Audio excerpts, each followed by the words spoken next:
Alhamdulillahi Rabbil Alamin.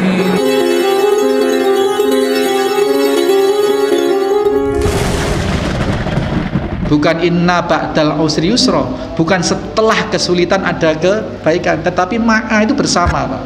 Artinya apa? Di saat ada kesulitan, ada musibah, sesungguhnya di situ ada kemudahan, bersamaan, bukan ba'da tapi ma'a. Ini yang perlu dipahami.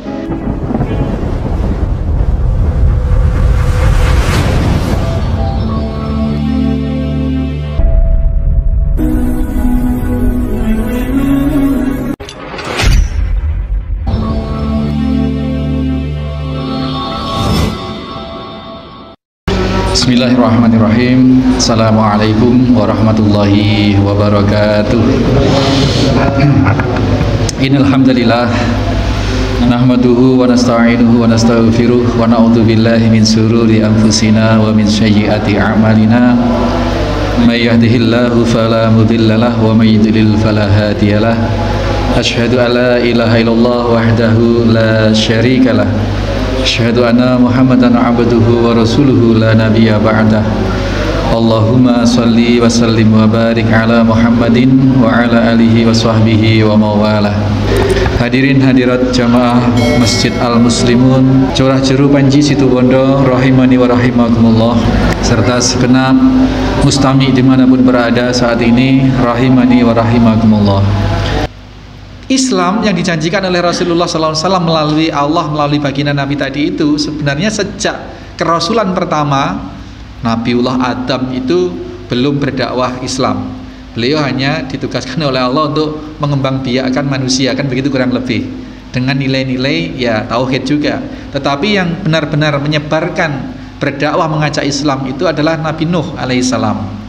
Nah, sejak Nabi Nuh sampai Rasul Muhammad SAW itu adalah konsepnya sama. Walladzi arsala rasulahu bil huda waddinil haq.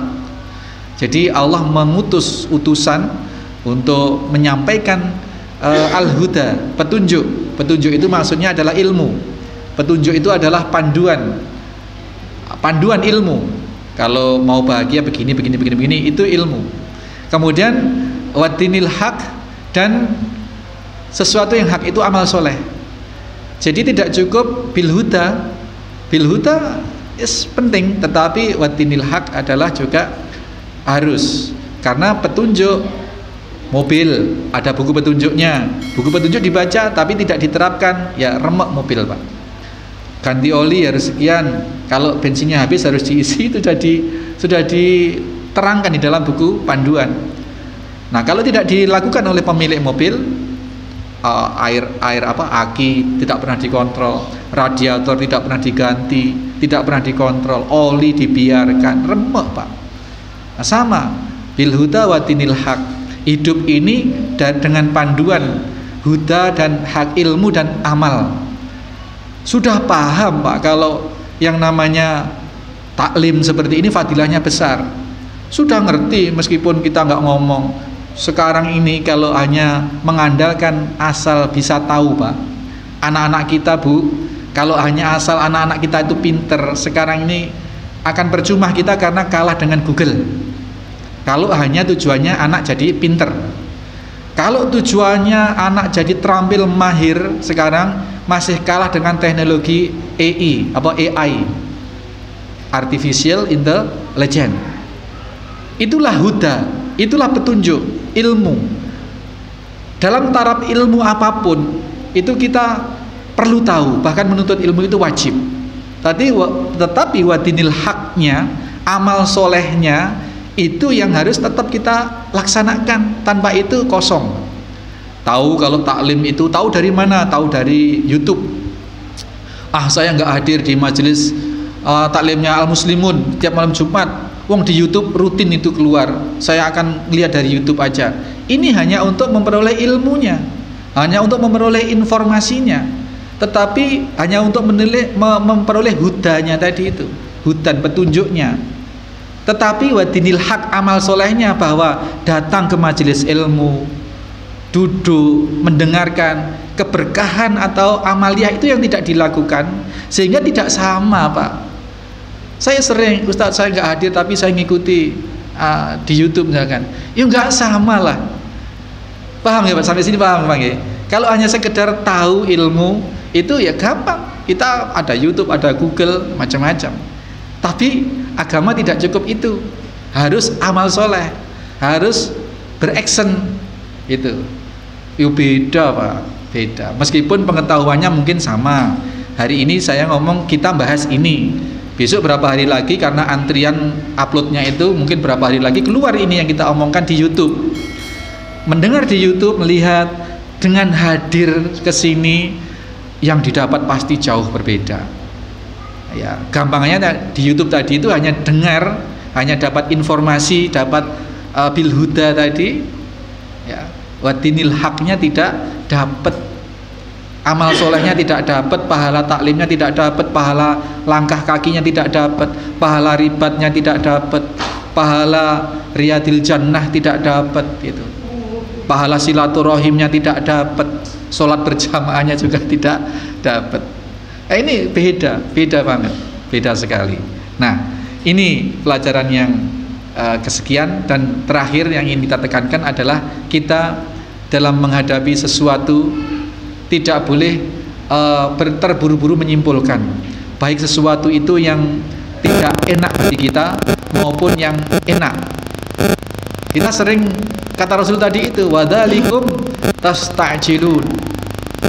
Sifat umum kita itu adalah terburu-buru di dalam menilai sesuatu. Itu.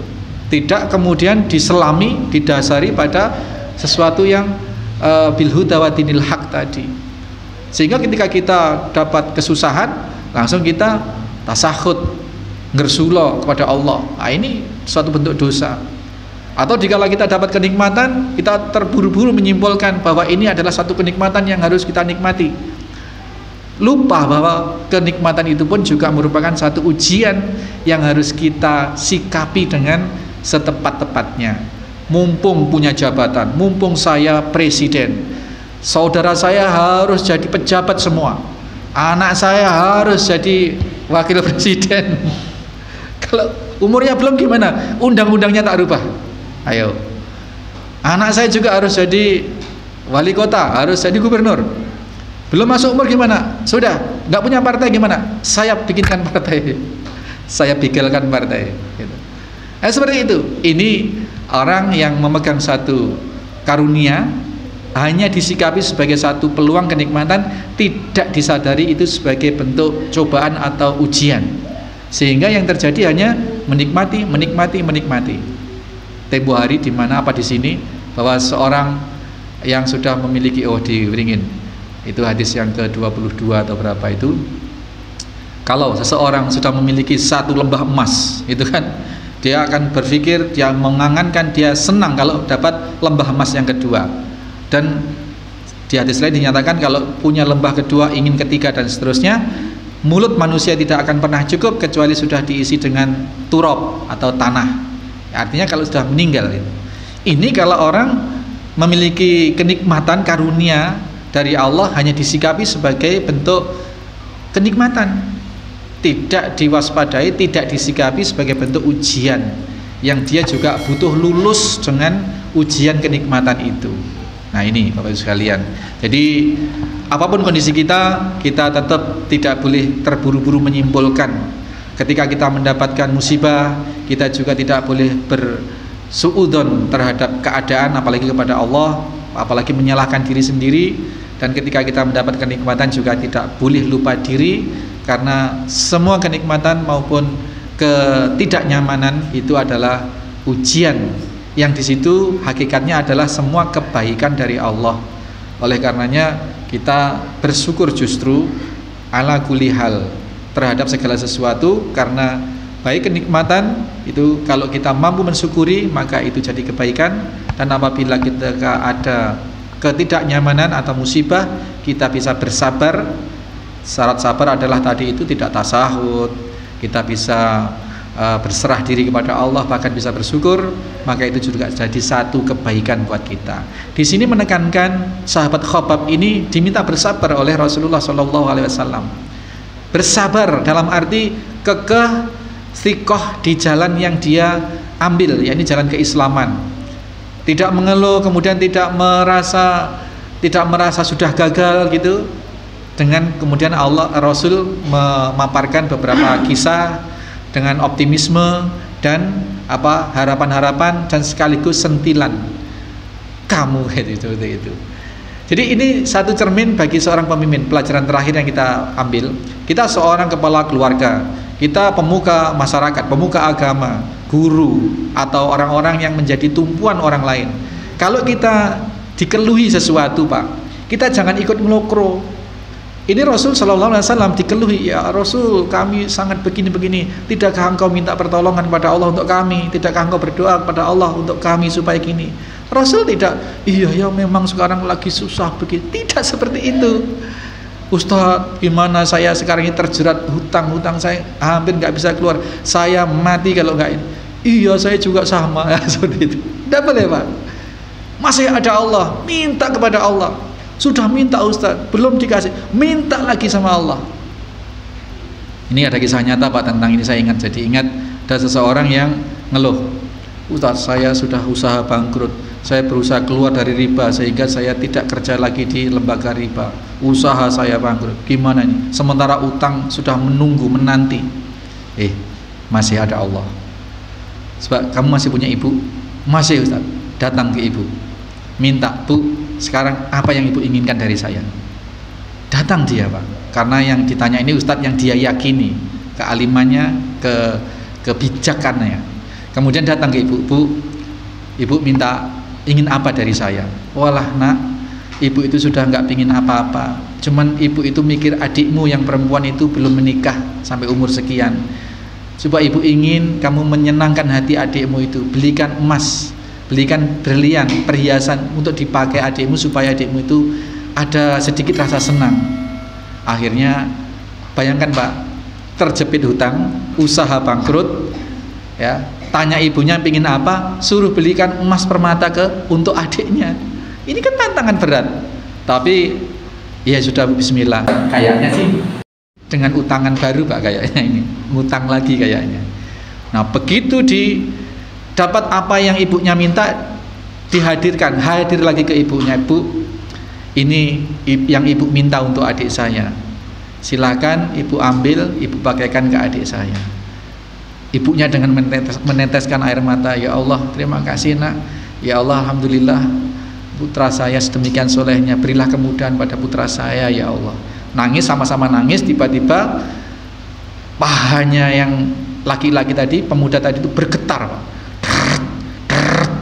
Apa ternyata dia ngesai HP-nya itu di silent, getar. Akhirnya HP-nya getar, diangkat, dilihat, nomor tidak dikenal. Halo, assalamualaikum. Waalaikumsalam. Benar ini namanya antum si fulan? Iya betul. Siapa? Ini saya teman yang dulu waktu masih SMP ini. Ini. Tak cari kamu kemana-mana, ini saya dapat nomor dari sini. Aku ingin memberikan sesuatu pada kamu. Diberikanlah uang banyak sekali sehingga bisa saat itu juga bisa terlunasi semua hutang-hutang. Ini kisah nyata, Pak, di daerah Bogor. Nah, seperti ini. Jadi Allah itu la yahtasib min haitsu la yahtasib.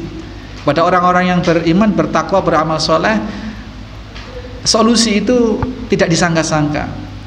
Dan satu janji Allah juga bahwasanya inna ma'al usri yusra, fa inna ma'al usri yusra, inna ma'al usri yusra. Ma'al itu bukan ba'da, bukan inna ba'dal usri yusra, bukan setelah kesulitan ada kebaikan, tetapi ma'a itu bersama, Pak. Artinya apa? Di saat ada kesulitan, ada musibah, sesungguhnya di situ ada kemudahan, bersamaan, bukan ba'da tapi ma'a. Ini yang perlu dipahami.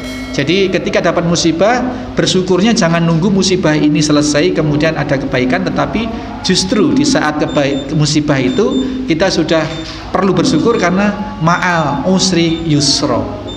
Di dalam atau bersama dengan kesulitan itu ada kemudahan.